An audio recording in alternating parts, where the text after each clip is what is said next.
Okay, so here are all the parts now fully assembled, including the arms and the weaponry and all that stuff. Let's put it together and see how the kit looks like overall. We'll begin with this.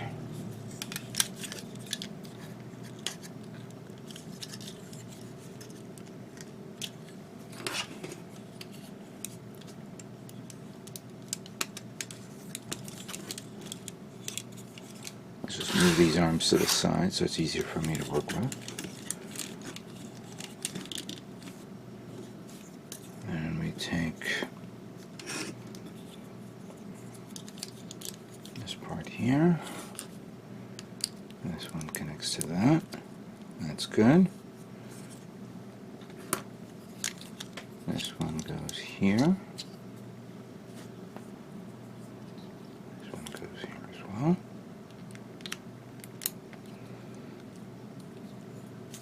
Alright. I'm going to put a regular open hand here. Actually, I'm going to do two open hands for now. Connect that. And there we go.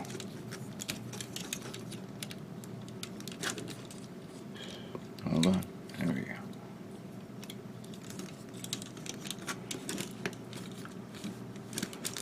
Huh. So that's what it would look like if this was like the normal size of the Doben Wolf. Ooh. I'll tell you the truth, I think this is bigger than the Doben Wolf. But yeah.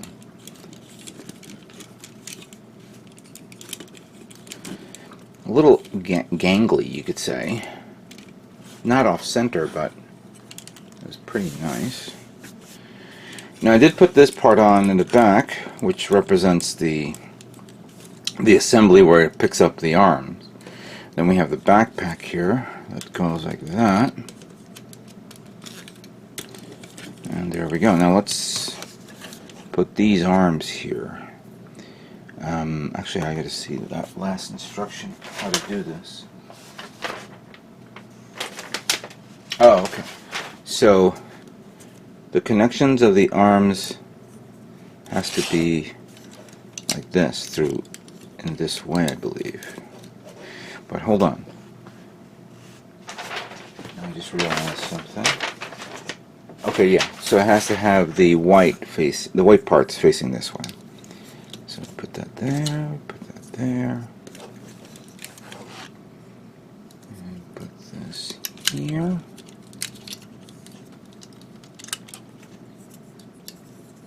And this here. There you go. So there are the arms. Actually, I gotta take this out of there so it's nice and even. Nice. Oop, the head came off. That should be easy to fix. I think I'm gonna take that other hand off and put the beam rifle on this, which it did put on like so. There we go. Huh. Let's put it up so you guys can see this.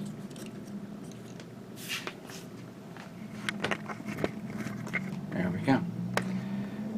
There's the Silver Bullet Suppressor from the Mobile Suit Gundam narrative animated movie.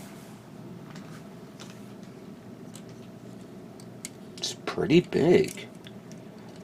Actually, I'm going to take these hands out. I think I'm not going to be using that type of hand, but something like this would be fine. And I just realized something. This kit doesn't come with beam rifles. Not beam rifles, beam sabers. Actually, let me just double check the manual, because I could have easily put it away without me realizing. No beam effect parts, no hilts. It's just the way you're seeing it right now. Yeah. It has a pretty cool look to it. And look at the surface detail on this kit, on everything else here. The one thing I'm noticing here is how loose it is, like around the legs area. And I just realized something. I'm going to pop this leg a bit. This is stuck there, but it doesn't go up and down. It is all in a specific. It's in this specific angle, in this 90-degree angle. So you really need to be very careful. This thing is not going to go do a split. I don't know if it could do the kneeling position. Let's try that. So if I do this and this, and of course that leg, you can kind of get away with it. Let's see. The thing is that there is no strength to this in the leg. Let's put that arm back there again. Unless you want to use a stand, this thing is a little too weak in the legs. I'm sorry, let me get the camera in that area. There we go. So like in that scene, for obviously spoilers who haven't seen it, there's a scene where it was kind of like in a weird way of kneeling it down. Whoops. I may have to look at the episode to make sure I'm right and accurate. So yeah, that would how would it look like if I remember from the anime. But getting it back up, this thing is a lot. It looks great in scale, but guess what? It's a little loosey there, here and there in this region. This should have been tightened up. Obviously, when I paint this, that should probably correct this. So let's hope for the best on that. Because usually when you add a layer of paint, it also tightens it up a bit. There we go. Let's just let me just adjust the camera a bit.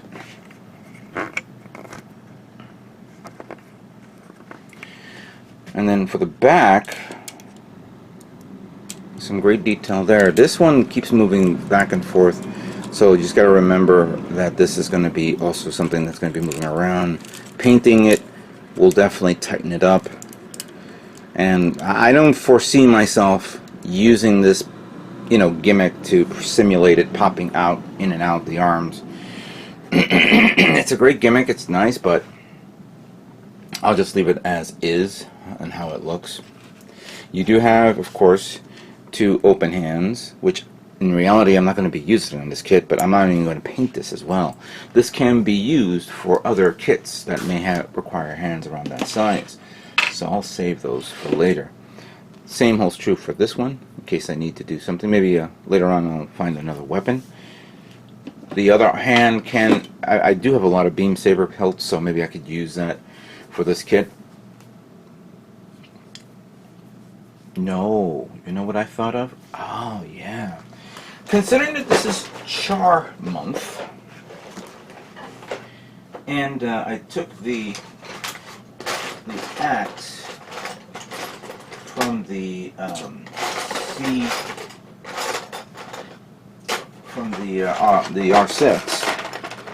I'm checking to see here if I have extra axes. I'm doing this off camera, so I apologize.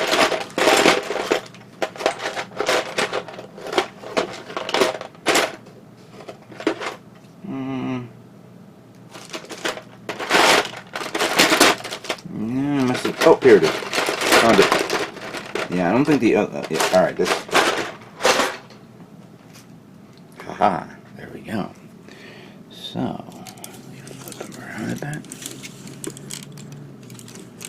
And considering that, remember that I'm painting this the Char Colors. It should have its signature axe as well. There we go. What do you guys think of that? Hold on. So you can see that in the camera. This is going to annoy the hell out of me. It looks great, but this thing is so loosey-goosey. And it's going to, hopefully, again, painting it will resolve everything. So, let's do a recap. Many people, you guys, probably are looking at this video already and have not seen part 1. Or, sorry, I think it was part 2 that I talked about it. But I'm going to paint it the Char Colors because this is Char month, as what Zaki Reales has announced in the beginning of this month. And I have the colors. I have the red, the Char red, the Char pink. I also got gray FS, 315 and 305. So we have a darker gray and a lighter gray. We have a metallic gray, MS gray, which is going to probably be going to use for the inner frame. And we have another tone of red, the shine red. There we go. So we have 6 colors that I'm hoping to utilize on this. I've already discussed this in past video, in the last video of me talking about painting it, where there'll be color separations here and there in regards to this. It's not going to be all the same. It's going to be a little different. The white is the one that I'm kind of thinking of using this grayish tone, but now that I'm looking at it, it almost is the same, close to the same, but with the color tone of red and pink and this, it'll probably be better that way. I may find some the beam rifle is going to be this grayer part right here, and so is the axe. And I think what I'll probably end up doing is this axe, I'm going to paint it this color, but in the blade, where the blade and the little umbilical part here, I'm going to use true metal to give it that little detail look to it. So that'll probably be a good idea to do that. Yeah, it's pretty nice. It's a pretty nice little kit. Very cute. Just, I'm not fond of how it stands, and as you can see, it's in a position where it's actually standing a little leaned forward. Let's see what happens if I tilt it backwards a little bit, so it's a little bit more. Alright, that looks good. Yeah, okay. Just don't move it too much. I'm a bit surprised of how big this kit is. It's really big, and let me see if I can pull something here to show a size comparison.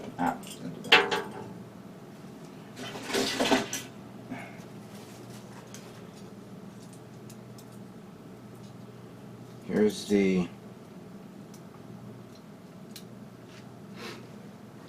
the ground type Gundam.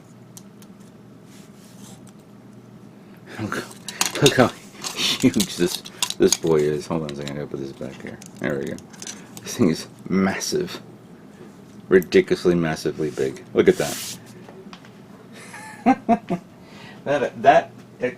That's a fun little giggle right there. And obviously, because it's that big, I'm going to put it next to something that's maybe bigger, but let's see.